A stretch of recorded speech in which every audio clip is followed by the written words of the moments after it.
Hello, my dear friends. I'm Dr. Shailesh Palekar. I'm working as an associate professor in the Department of Mechanical Engineering, Sanjivani College of Engineering, Kopargaon. I welcome you all to this lecture for our unit Single Degree of Freedom Systems, the case of force vibrations for the subject Dynamics of Machinery.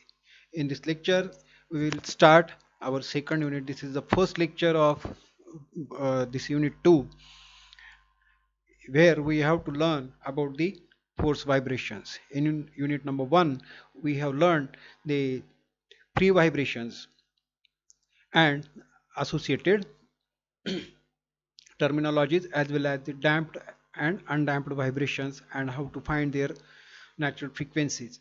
So here, by using the concept that we have learned in that unit, we will extend those concepts to find the natural frequencies, as well as to find the displacements and various we can say the parameters related to the vibration or vibratory bodies.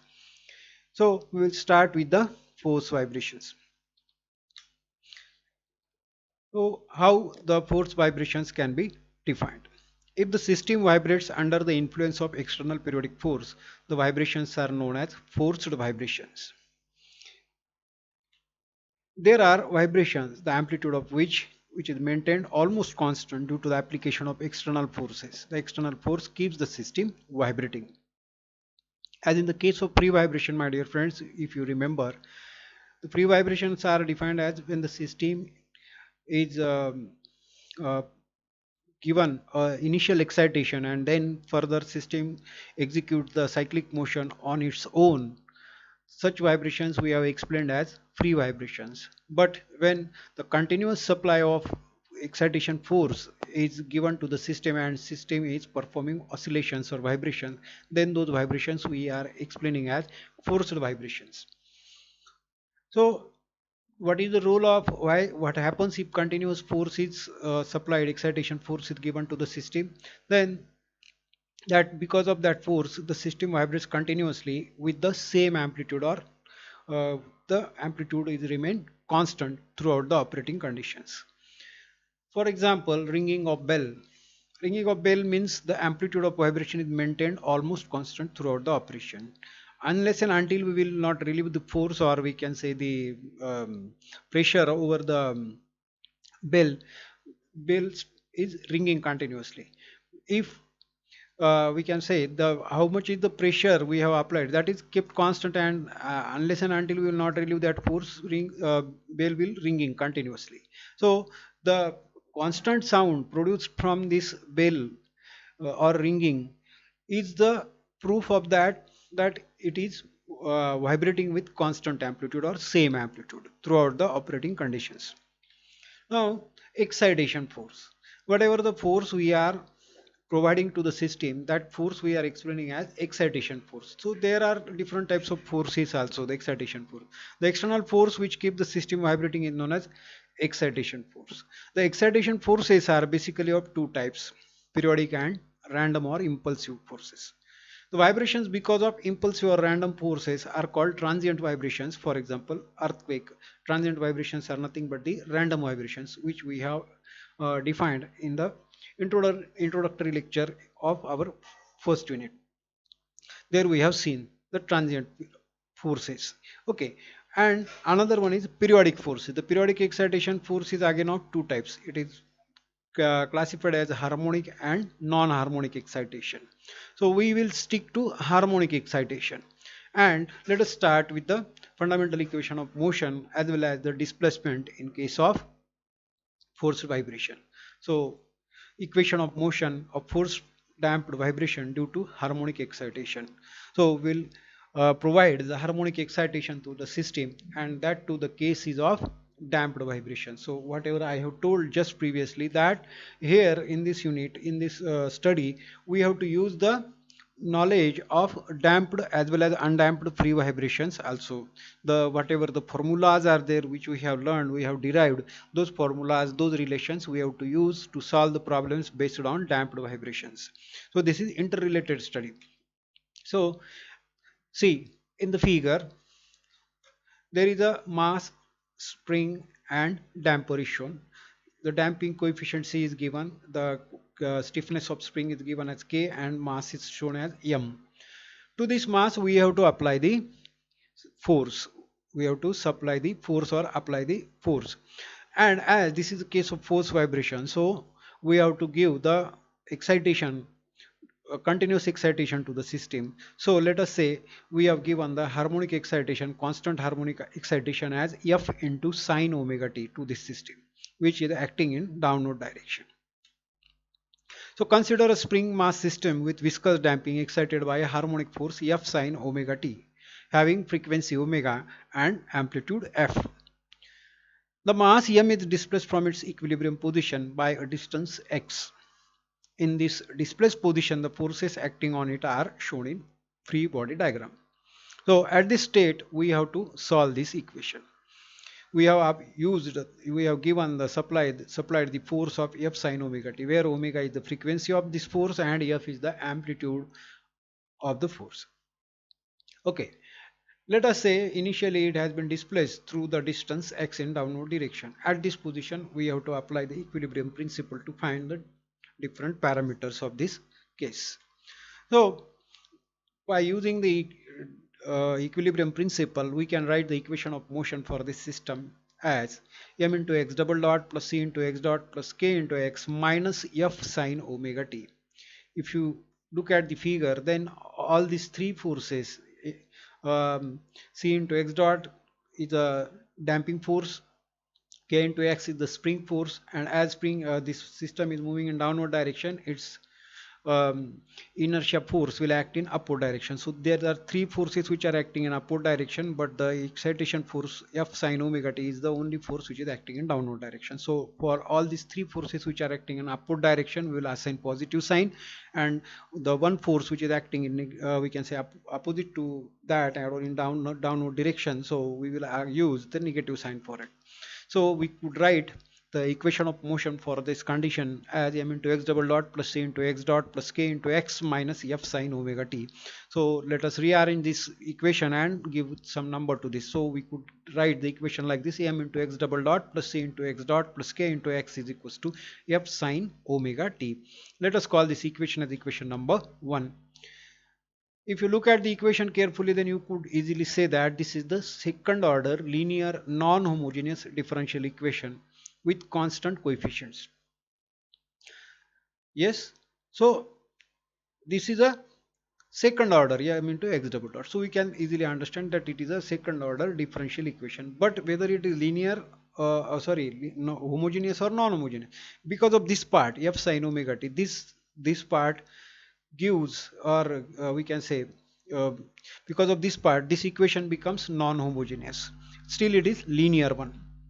Now the general solution to this equation can be given as x is equals to xc plus xp. Let us call it as equation number 2, where this xc is a complementary solution correspond to the homogeneous part of this equation, and xp is a particular solution corresponds to the non-homogeneous part of this equation. Which is the part which is homogeneous one and which is the part which is non-homogeneous one, that we will see later on or further in further discussions. Where x is the solution of homogeneous equation, the homogeneous part of that equation is m into x double dot plus c into x dot plus k into x is equals to 0, and the non-homogeneous part of that equation is f sine omega t or a sine omega t. So we could write solution xp is the solution for a sine omega t, and it can be given as xp is equals to a sine omega t. Let us call this as equation number 3. Now instead of writing f over here, I have written a intentionally so that you can easily understand that a is nothing but the amplitude. Normally a is the symbol we are using for showing the amplitude. So where a is amplitude of vibration and phi is the phase angle. If you look at this equation carefully, then xp is equals to a sine omega t minus phi we have written, where a is the amplitude of vibration and phi is the phase of the displacement with respect to harmonic force. So what is this phase or phase angle, that we will discuss in further discussions. Right now just look at the equation. So so xp, this is displacement, right? So xp dot, it is the first derivative of this, so we can write we get the derivative like this: a into omega cos omega t minus phi. So instead of using cos, if I want to convert it into sine, then I could add plus pi by 2. So and I could get the sine. So we can write the equation like this: a into omega sine omega t minus phi plus pi by 2. Now with this we can, if further carry out the derivative of this xp dot, then we could write xp double dot is equals to omega square a into sine omega t minus phi plus pi only. So another pi by 2 will add, and we get pi by 4 or pi we can say, and we can write the equation like this. So xp double dot is equals to omega square a sine omega t minus phi plus pi. If you carry out the derivative of this, then again you came across this xp dot, then we came across cos. Again, to convert it into sine, we have to add another pi by 2 in this equation. So that's what we have written over. Directly I have written this equation like this: xp double dot is equals to omega square a into sine omega t minus phi plus pi. Let us call this equation as equation number 4. So equation 4, which is having these two relations, xp single dot and xp double dot, we will put this equation in this relation in equation 1, which was m into x double dot plus c into x dot plus k into x is equals to f sine omega t. Let us see what happens with that equation.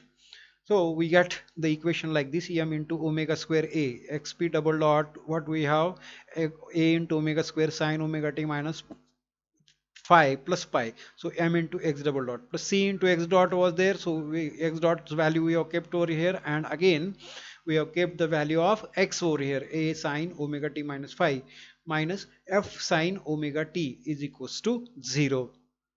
That f sine omega t we have kept this side, and we have rewritten the equation. So we could write the equation as m into omega square a sine omega t minus phi plus pi plus c into omega into a sine omega t minus phi plus pi by 2 plus k into a sine omega t minus phi close the bracket minus f sine omega t is equals to 0. Let us call this equation as equation number 5.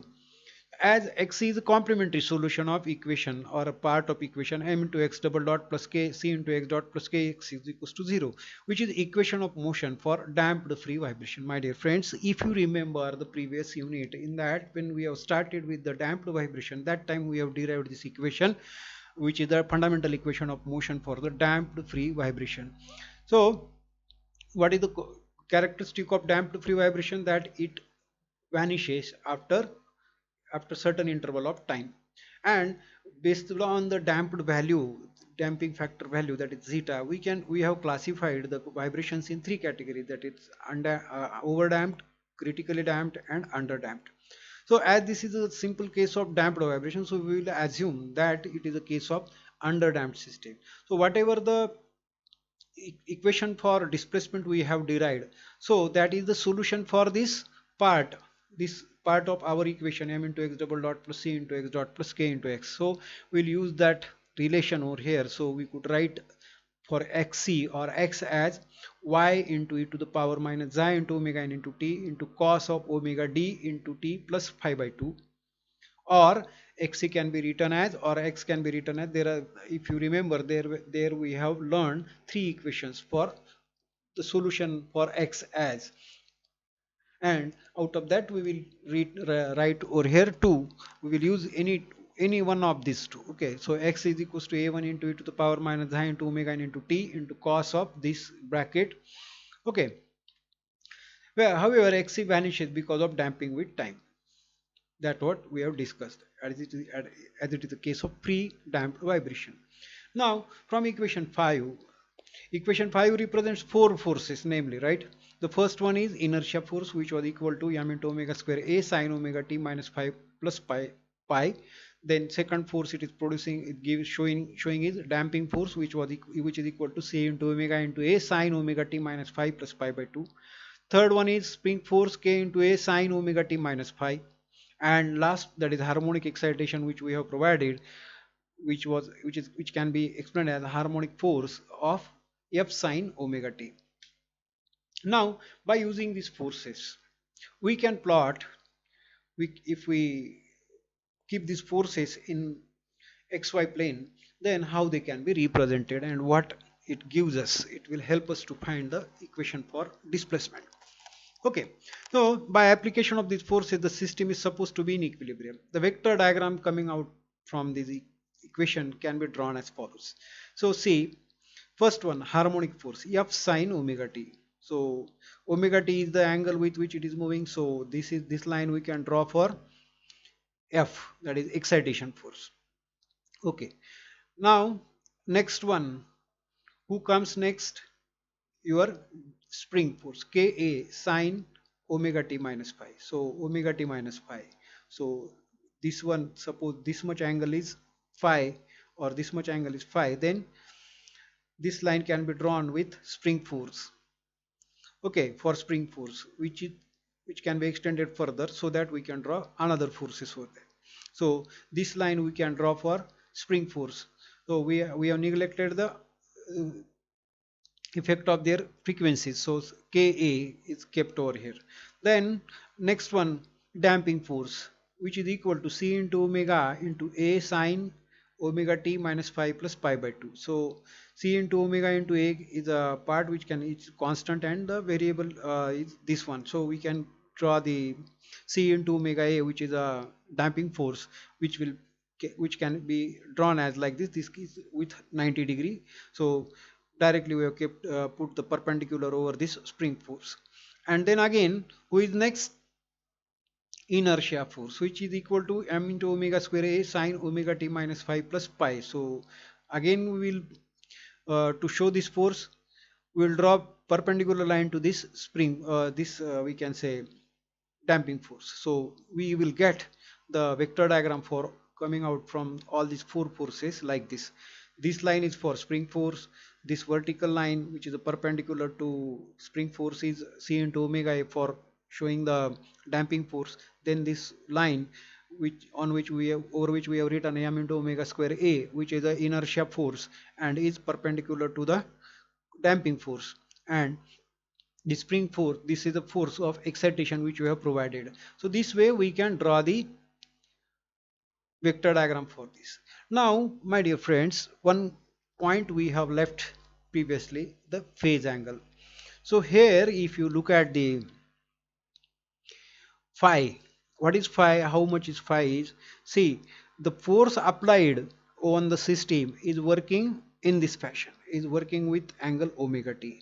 And because of that force, whatever the displacement or the disturbance produced in the system is not exactly with omega t but less than omega t, and its value is phi. This phi, which is the difference between the applied force and the displacement of the body in case of vibratory systems, this is known as phase angle or phase difference between the applied force and the displacement of the body. Now it is shown in figure that spring force is perpendicular to damping force and damping force is perpendicular to inertia force. From the figure, let us consider the part of that figure, that is triangle OAB. This triangle OAB, my dear friends, please remember, do remember, this vertical line BA is equal to C into omega A, this OA is equal to K into A, and this part is having F. Okay, so these are the dimensions of this triangle OAB. Okay, so from this figure we can write F square is equals to Ka minus M into omega square A bracket square plus C into omega into A bracket square. How we have come across this? So this total length of the line is Ka, but O to A is equals to how much? Ka minus M into omega square A.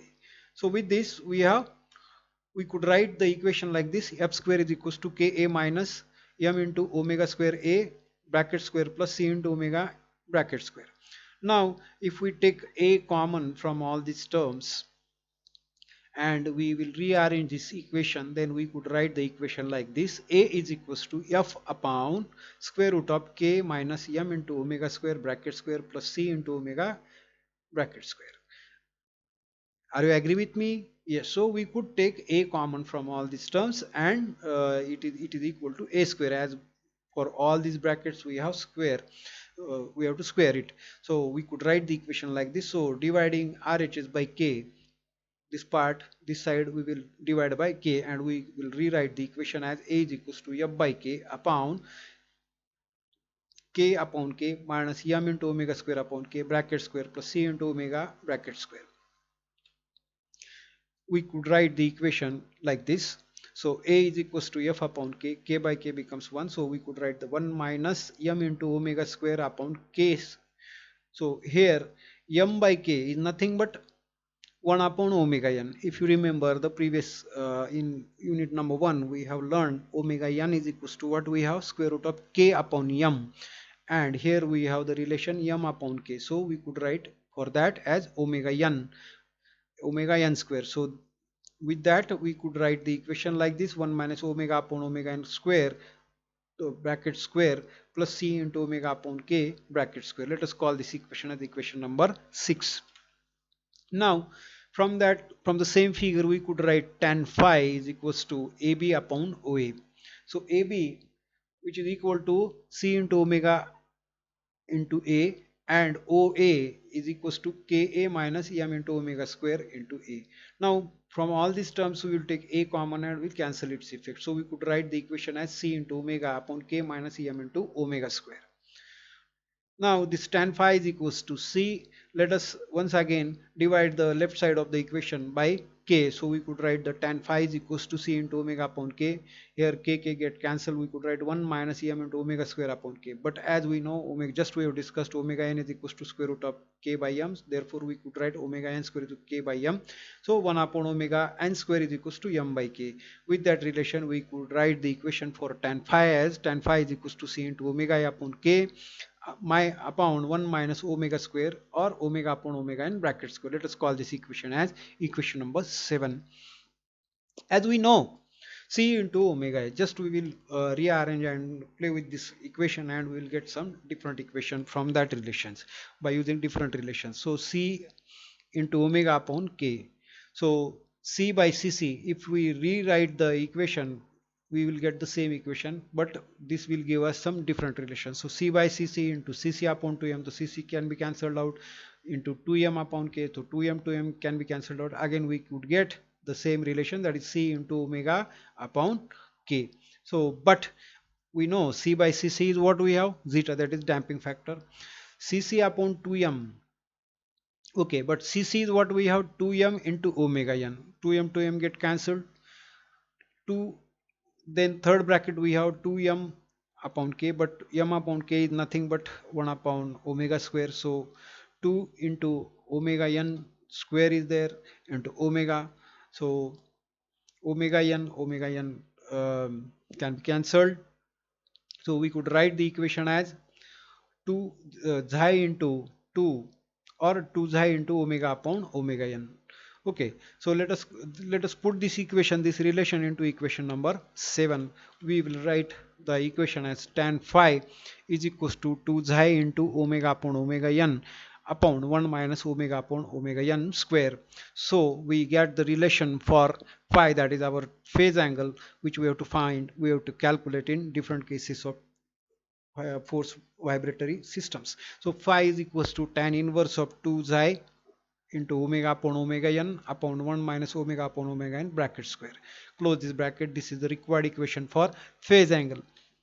Now equation 6, we will use the value of that c upon 2m omega, or we can say just this relation c omega upon k in equation number 6.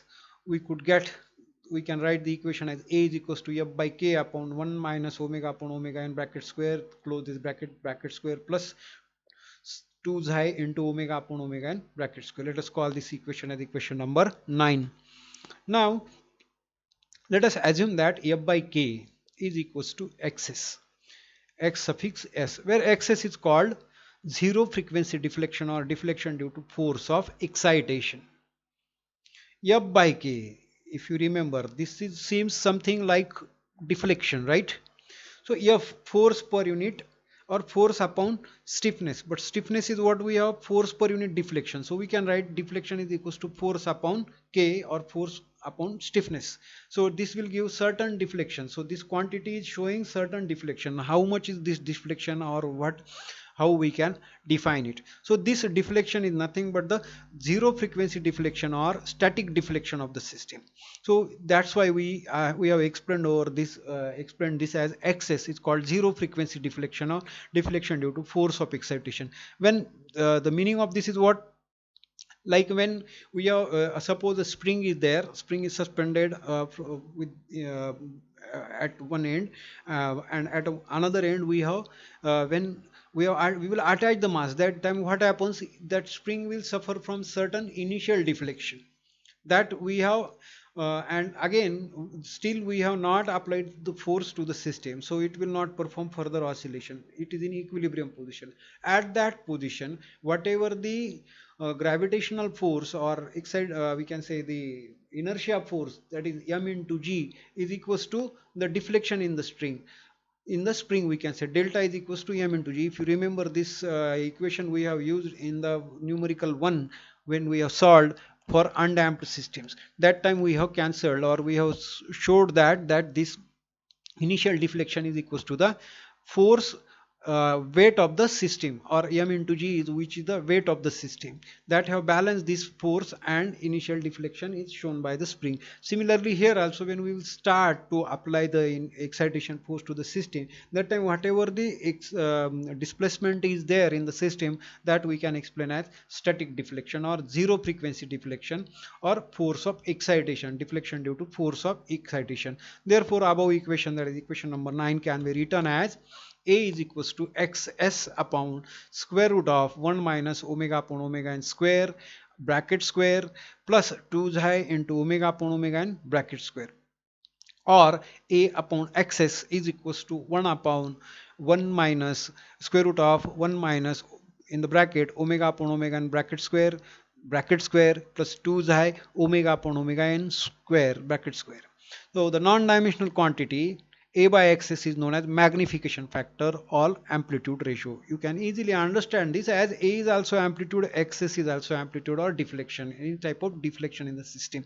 So the both the terms are giving we can say are same, or we can say similar one. So this ratio will be unitless. So A by xs is nothing but the amplitude ratio, or this is known as magnification factor. What is this magnification factor? Is the magnification factor or dynamic magnifier is the factor by which that static deflection xs produced by a static force F must be multiplied in order to obtain the amplitude of force vibrations produced by the harmonic force F0 sine omega t. Therefore x is equals to xst into mf. Now the particular solution of equation 3 can be given as xp is equals to x into sine omega t minus phi, or a into sine omega t minus phi. Therefore xp is equals to xs into sine omega t minus phi upon square root of 1 minus omega upon omega and bracket square plus 2 xi omega upon omega and bracket square. So this is what the solution for xp. Already we have written the solution for xc. Xc is nothing but the complementary solution, which is a part due to the pre-damped vibration which vanishes with respect to time. Now by using all these relations, we could write the complete solution can be given as x is equals to xc plus xp. Xc is a damped natural or damped free vibrations, and xp is a force vibration. So the total equation for x in case of force vibration can be given as x is equals to a1 into e to the power minus xi into omega n into t into cos of square root of 1 minus xi square into omega n into t plus phi 2 plus xs into sine omega t minus phi upon square root of 1 minus omega n bracket square plus 2 xi into omega upon omega n bracket square. The values of constants a1 and phi 2 can be determined from initial conditions. If you remember how we have derived the displacement equation or equation for displacement in case of overdamped system, we have what we have done over there, we have kept the initial conditions. By using that initial conditions, we will get the value for or the solution for this part of the equation, and this part is the transient, or we can say the force vibration. This is what the solution for particular solution. Okay, and it will be in existence because of the force applied to the system. Okay, so the frequency at which maximum amplitude occurs can be obtained by differentiating equation 10 with respect to omega upon omega and equating the differential to 0. So d by a upon xs upon d differentiation with d of omega upon omega n. So we will get this relation. This will be equal to 0. After solving this equation, you came across the relation, that is omega max upon omega n is equals to square root of 1 minus 2 xi square. So omega max, if in certain examples or numericals you may came across the question that we have to calculate the maximum frequency or omega max with which the system can vibrate, that time you have to use this relation, that is omega max is equals to omega n into square root of 1 minus 2 xi square, or omega max upon omega n is equals to square root of 1 minus 2 xi square. This way we can calculate the different quantities. So your amplitude A is equals to